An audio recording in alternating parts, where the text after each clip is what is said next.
Today on Design, Build, and Fix, we're going to show you how to install vinyl plank flooring in this kitchen remodel series.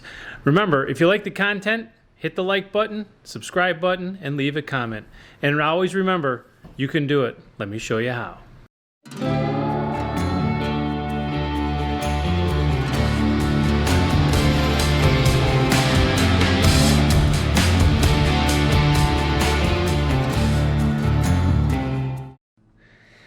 All right, so we just completed the layout for the vinyl plank flooring, and one of the rules is you always start from the left and work to the right, and then the other thing is you always start on the longest, straightest wall.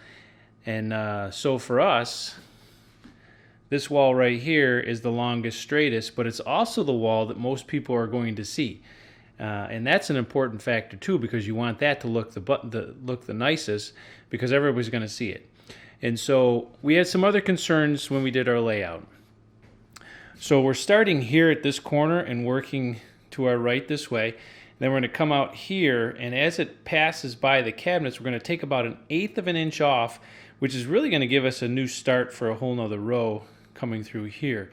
Now we opted, at this point here, we have an extra molding piece by our door.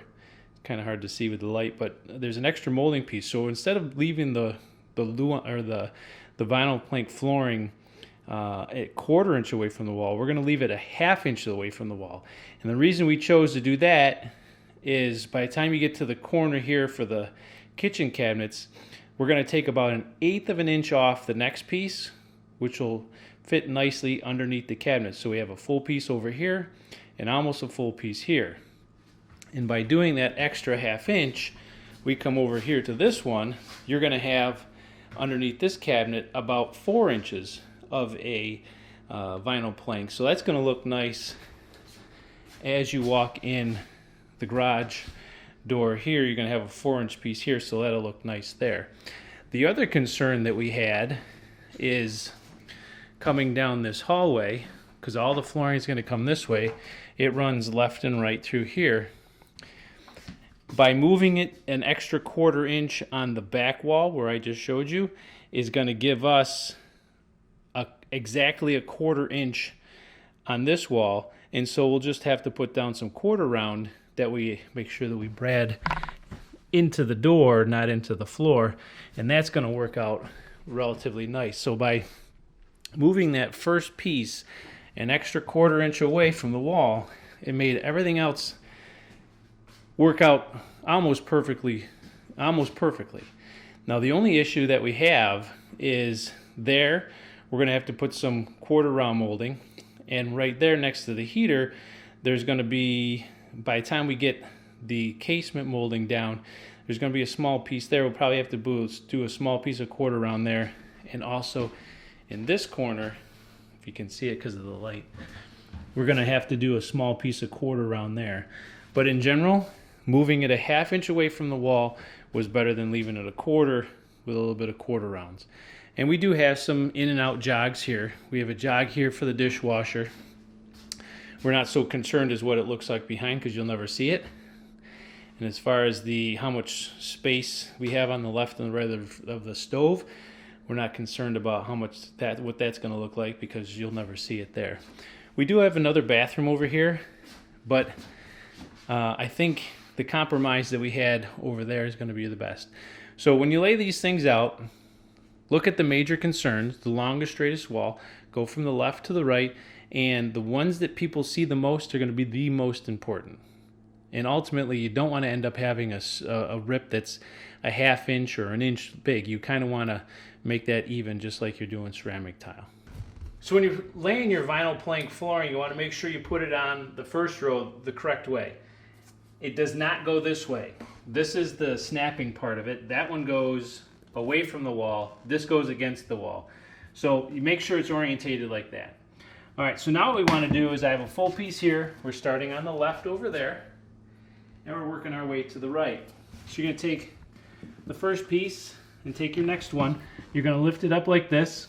Line it up the best you can and push towards it as you go, and then drop it down. That causes it to be nice in place. Now what we're going to do is position it on the wall left and right. So we got to come over here, make sure we have a 1/4 inch space. I'm just going to eyeball it. It's about a 1/4 inch there, because we know we have a quarter round that's going to come out at least a 1/2 inch, so we're going to be good there.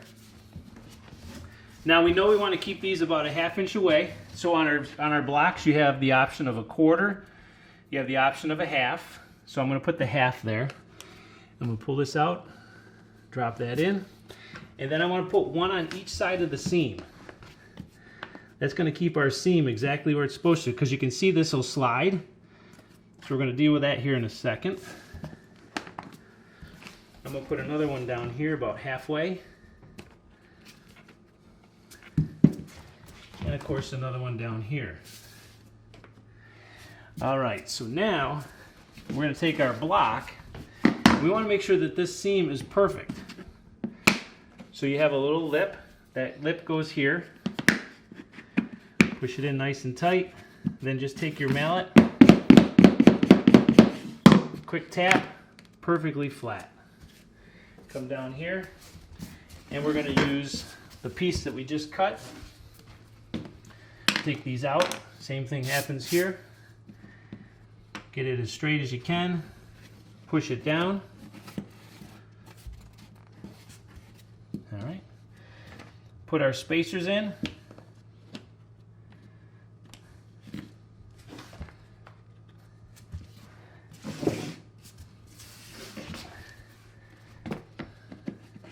Take our block, just a quick tap. Everything looks like it's in. All right, now we have a little bit of space here. Let's see what we got over on this side. We got a 1/2 inch, 1/4 inch. All right, so it looks like we had a 1/4 there. And our first row here, looks like we don't have a 1/4, so we're actually going to take this piece out. The good news is they come out very, very easily. You just lift it up, pops right out. We'll recut that, make sure we get a 1/4 inch gap, and then we'll keep going from there. All right, so this piece is what was left over from when we cut the 10 3/4 off on that side.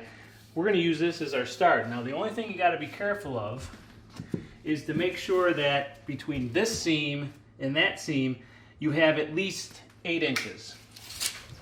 And so we have about 10 1/2. We're good.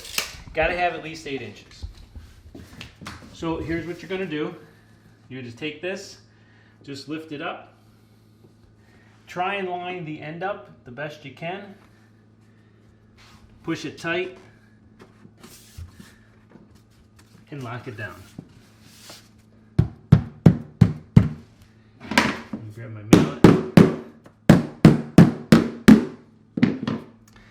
Now that it's locked in place, we want to make sure we keep our 1/4 inch spacing, which is about where we're at now. If you have to, you can take your block and pound it down a little bit. And so that piece is in line. Now one of the things I want to share with you is you can go right over other linoleum flooring, but we opted to rip that out and put new Luan down because we have transition pieces between tile and other places. So we felt it was better to do that. Didn't take long to put all that down. We have a video, I'll link it down in the description to show you how to do that. So now we're on to our next piece. So it's time to put our next piece in onto here and to click it into there. First thing you want to do is make sure your floor is clean. We've already cleaned it, but I just brush it one more time. As you can see, we have new Luan down. We chose to do new Luan because we had a Luan floor and we also had a tile floor over there, so we want to make sure it was perfectly flat. So we opted to tear everything out and put new Luan down. You can go right over old linoleum, but we opted not to. All right, so now what we want to do is we're going to take this and get it to lip in. We're going to click it down, and it does slide a little bit, so we're going to click this into place and take our mallet, and don't put it on the tongue, put it on the seam itself. I'm going to use my foot to hold that down.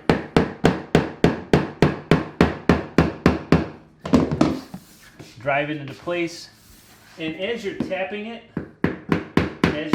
you'll hear a different tone. And come over here, see how it's attached and tacked into place, which looks like that's pretty good. You're going to want to take this, put it back on here. Now, you don't want to click it or hit it by your seams. You always want to go up onto this. So let it rest on here like this. And we're going to lightly tap that to make sure that that's perfectly flat. So there's our first multiple pieces. Process repeats. Keep cutting, keep going, and we'll show you what's going to happen as soon as we get over here as we go around the kitchen cabinets. All right, so now you're at this end, the right end. This is where this bar comes in play, because we have to not only tap it this way, which we already have. We tapped it that way. Now we have to get this to be closed up, and we can't tap it that way. So this is where this bar comes into play. We're going to hold it here and tap it down. Make sure it stays in where it's supposed to. And that's in tight. We're going to take our seam and make sure our seams were exactly where it's supposed to be. To make sure that's nice and tight also. Now, the key to making sure that this gets snapped in is down here. Make sure you have your spacers in here that will prevent that from sliding. If not, you're just going to be smashing the whole thing left, and you'll be a little annoyed at that process.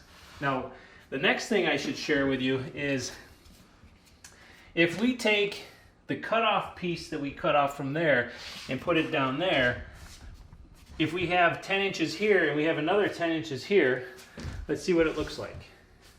You don't want it to look like vinyl siding, so to speak. And so if we do this one here, that's going to give us about 10.5 is what we got here. It's going to look like a step pattern, and you don't want a step pattern. So at this point in time, we're just going to take a random mount off of this and stick it over here, and then that will mess up our pattern. So if we take another 10 inches or something off, it's going to put us somewhere in here, and then our next piece will put a full piece on, and that's going to cause this to be staggered, kind of like hardwood flooring. As you look at a hardwood floor, it's not a traditional, they're everywhere. So we kind of want this to make it look like a hardwood floor too. So one of the things you're going to want to do with your flooring is there's only so many patterns. So normally what we do is you take about 3 boxes out, unbox the whole thing, and lay it out on the floor. And if you want to try and match them up, you can, because there's only going to be so many patterns. For instance, this one and this one is the same pattern. Looks like this one here. Yep, same pattern. So if you really wanted to, you could spend some time to put them in the piles and just make sure you pick from a different pile each time to make it look random. You don't have to really do that. If you unbox 3 boxes, just know that, all right, this one down and this one's down. I don't want the same pattern there. Just grab a different one and use it. All right, so we started way over there by the sliding glass door, and we had to work our way over to here. Now we're at the dishwasher. And in order for that to work, because that was our starting wall, and this wall, of course, is in a little bit, we can't really start here and work our way out. So we're going to kind of work here and work our way backwards, which is kind of really a difficult process because it gets lipped in and then pushed down. So we're going to have to work backwards. So I think what we're going to try and do is put 3 of them or 4 of them together and then put it all together as once.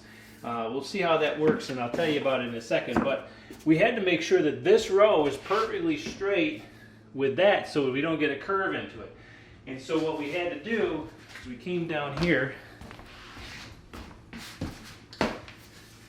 and we put a piece in here and then put another piece and made sure that our seams were perfect and these were lined up perfect and everything is exactly where it's supposed to be based on putting in a piece in here.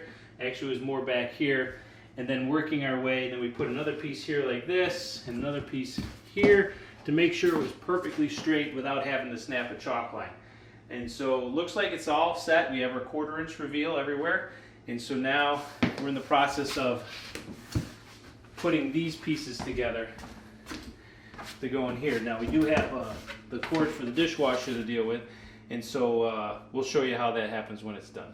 All right, so because we had a wire that came through, what I did is this piece was already in place, and then I put this one in, kind of. I measured back how far that was supposed to be, drew my lines, drilled my hole with a spade bit, and drilled it, popped the wire through. Then in order to get these to go, you cannot go backwards. It is, trust me, it's not going to work well. So basically what I had to do is measure how far back. I used 1/4, actually 1/2 inch spacers, and then I put a shim behind it to get it to go and line up exactly where it's supposed to be.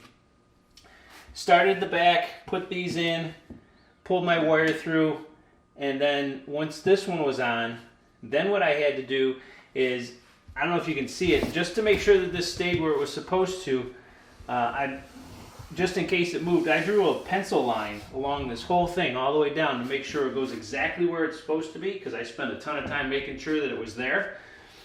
And so once we got it there, then I actually lifted this up like you're normally doing it, and because of course it's not tacked anywhere, it kind of lifted up and I was able to push it down and then hammer it into place, and believe it or not, it worked out exactly where it was before. Now we have some spaces on the sides, not a big concern because the dishwasher sits there and it's coming out to here, so you're really not going to see that anyways, and we're all set there. This is a ton of work, so if you're doing a laminate floor in a kitchen, you're going to run into this issue, so hopefully that helps, that you run through here, space it from the back, and tie it in, and then keep going. All right, so now that you're in the middle of the field, the process, like we said, repeats itself. It goes a lot quicker now that we're in the middle, and you don't have to make any cuts. The big thing is, line it up nice and straight. Bring it down. Use your hand to get it to, that's in. We have a gap here. I tend to put my knee there, right here on the end. Give it a few taps to see where we're at. Hit it with the mallet, make sure it's right. Another hit there. And here's the key thing, make sure that when you pound this in that you split the seam. Make sure that that seam is perfectly flat. Slight tap all the way down, and you're on to the next piece. So now we're at a point here where this block will fit, but you can't hammer it, so you have to use your pry bar. It sits on here like this. Make sure it rests on the lip, don't put it on here. So we have a piece here that we have to cut a corner out of. All I'm going to do is line it up down here,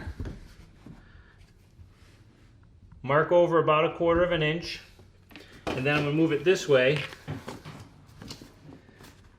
mark in front of the cabinet about 1/4 inch. Then you're going to take what we call a speed square, draw a line down, same thing on this end. Draw a line, and then if it doesn't quite make it the whole distance, you can easily just go like this, because it doesn't have to be perfect because it's being covered up. So here's a situation you may run into. We're going from the kitchen into a half bath, and this piece here, the other piece ended right there, so all I had to do is a small notch with left about 1.25 inch void here against the wall. I want to make sure that when I put this section on, that it's perfectly parallel with everything else that I've previously done in the kitchen. So what I did to get that to work is I measured and cut this and installed it. Then I took another full piece and put that in. And then to make sure that everything's running perfectly parallel with everything in the kitchen, I took this piece and put that on here and attached it also to that one, making sure everything is exactly parallel with everything that's out in the kitchen.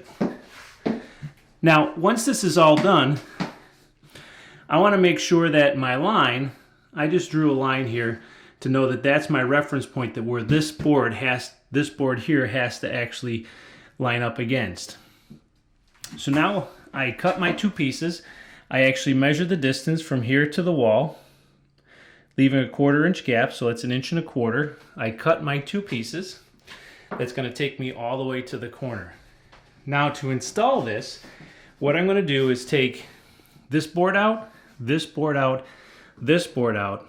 Then I'm going to attach this board and that small piece to this board and this board. Once those 4 pieces are together, then I'm going to reattach it to this seam here, put my spacers against the wall to make sure everything lines up where it's supposed to be, and then this piece should be installed, and then I can continue from there. Alright, so as you can see, I pre-assembled those 4 pieces, and I had to pre-assemble it because you can't work backwards, so to speak. This one has to go in before this one. So I had to pre-assemble these 4 pieces together as a whole unit, and now I'm going to slide it into place to get this thing to work. Alright, so as you can see, it came out pretty good. I think that system works well. It did line up with my line that's down there, and just for kicks and giggles, I put that board in just to make sure that everything's running nice and straight off of this line, which it is, and we're going to continue on. Now unfortunately, I'm going to have the same situation on this side into this closet. So I'm going to use that same method, and hope this helps you out if you get into a weird situation like that. So when you put your flooring down, it can go underneath the toilet, but it cannot go underneath your toilet flange. Now in most cases that's not a big deal because you're not replacing your toilet flange. You really just take the toilet off and you put your new flooring down and put your toilet back on top of it. But in this situation I had to replace the toilet flange, so the toilet flange gets screwed right down to the new luan, and I have to leave a 1/4 inch space around the toilet flange, and then the toilet can sit right on top of it. Alright, so now we're cutting around our toilet flange, and I've drawn a small arc. Easiest way to cut that is with your jigsaw.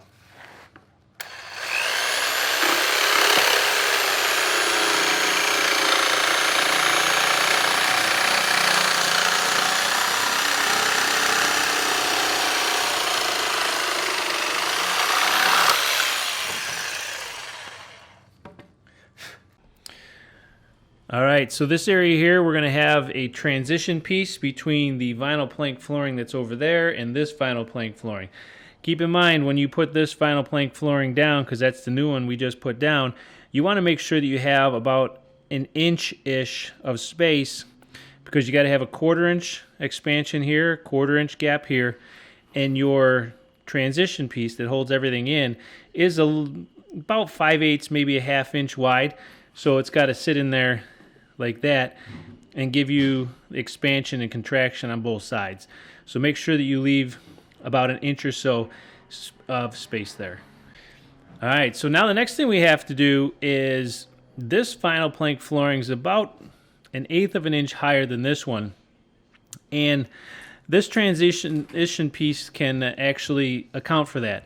However, we may have to put in some luan and screw that down here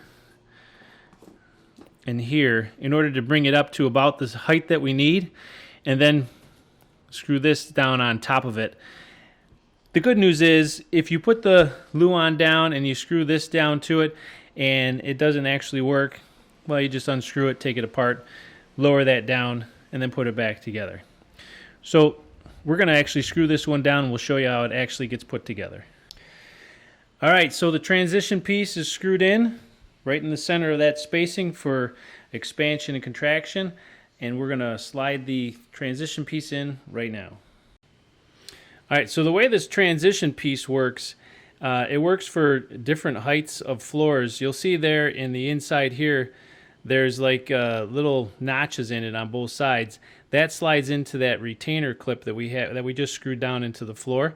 And as you can see, one side is higher than the other, It's designed for relatively flat, if not a little adjustability, because that side is a little bit lower than that side. So you have to make sure you put it on the correct way. So let's get this thing put in.